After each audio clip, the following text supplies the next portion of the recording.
Match গড়াপেটা কিংবা cricket মাঠে অনৈতিক কোনো কর্মকাণ্ড হলে অবশ্যই বিসিবিকে জিরো টলারেন্স নীতি গ্রহণ করতে হবে। খেলাটাকে শুদ্ধ রাখতে গেলে বিসিবিকে কঠোর হতেই হবে। কিন্তু কথা হলো যে ঠিক যে প্রক্রিয়াতে এনামুল বিজয় সহ 9 ক্রিকেটারের বিরুদ্ধে একরকমের ব্যবস্থা গ্রহণ করেছে বাংলাদেশ ক্রিকেট বোর্ড, সেটা আসলে কতটা যৌক্তিক?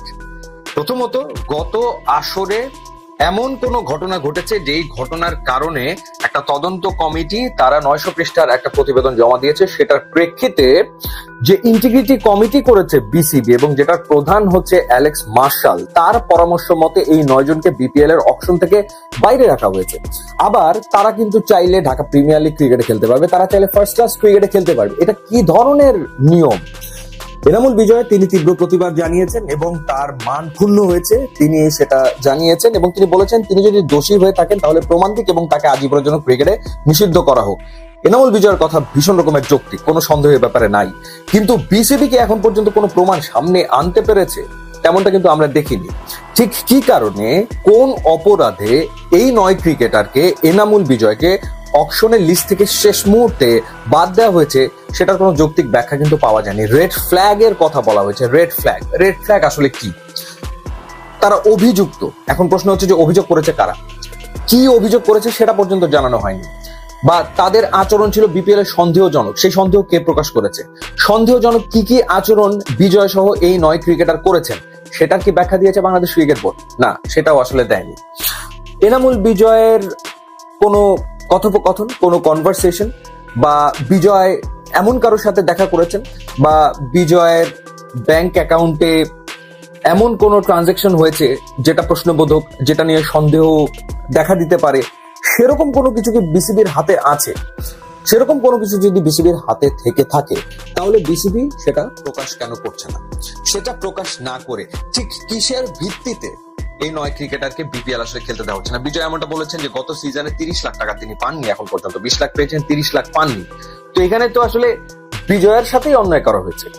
যদি বিজয় তার প্রাপ্য যে পারিশ্রমিক সেটা না পেয়ে থাকেন, সেটা সুরাহা করার দায়িত্ব বাংলাদেশ ক্রিকেট বোর্ডের।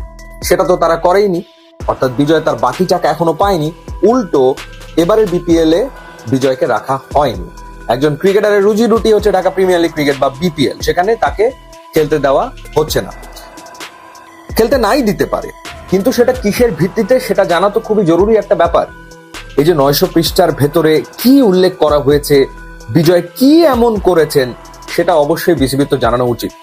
না হলে মানে কোন সন্দেহের উপর ভিত্তি করে, কোন অভিযোগের উপর ভিত্তি করে তাদেরকে খেলতে দেওয়া হচ্ছে না, এই প্রশ্ন তো উঠবেই এবং সেটা ওঠাটা খুবই যৌক্তিক একটা ব্যাপার। বিসিবির পক্ষ থেকে বলা হয়েছে যে তদন্ত চলমান রয়েছে, মানে আরো অধিকতর তদন্ত তাদেরকে করতে হবে। আচ্ছা, অধিকতর তদন্ত করতে হবে এবং তদন্ত শেষে দেখা গেল যে বিজয় নিরাপরাধ, বিজয়ের কোনো দোষ নাই। তো এই বিজয় যে একটা সিজন বিপিএল খেলতে পারলো না, তখন এর দায়ভার কে নেবে? তো সেটা ডেফিনেটলি একটা বিষয়। খেলাটাকে পরিচ্ছন্ন রাখতে 9 ক্রিকেটারকে দূরে রাখা হচ্ছে, তার মানে তো অলরেডি তাদেরকে শাস্তি দিয়ে ফেলা হচ্ছে, তারা আসলে অপরাধ করেছে, তাই তো? কিন্তু বিসিবি আবার সেটা বলছে না, বিসিবি কিন্তু সেটা স্বীকার করছে না। বিসিবি বলছে যে অকশনে কারা থাকবে না থাকবে এটা একান্তই আমাদের এখতিয়ার, আমরা যাদেরকে রাখবো তারাই থাকবে, এই 9 জনকে রাখা হয়নি। এবং কেন রাখা হয়নি সেটা কি তারা কোনো রকমের কোনো ম্যাচ গড়াপেটার সাথে জড়িত কিনা সে ব্যাপারে স্পষ্ট কোনো বক্তব্য বিসিবির পক্ষ থেকে নাই। এটা কি ধরনের কথা? হয় তথ্য প্রমাণ দিয়ে বলে দিতে হবে যে এই কারণে তাকে রাখা হয়নি, তথ্য প্রমাণ দিয়ে বলতে হবে যে এই কারণে বিজয়ের আচরণ ছিল সন্দেহজনক, তথ্য প্রমাণ দিয়ে বলতে হবে যে এই কারণে বিজয় ছিল অভিযুক্ত। সেগুলো কোনো কিছু না করে শুধুমাত্র জাস্ট মৌখিকভাবে বলে যে সন্দেহজনক, অভিযুক্ত, সে কারণে রাখা হলো না, এটা কোনোভাবেই গ্রহণযোগ্য আসলে হতে পারে বলে আমার কাছে মনে হয় না।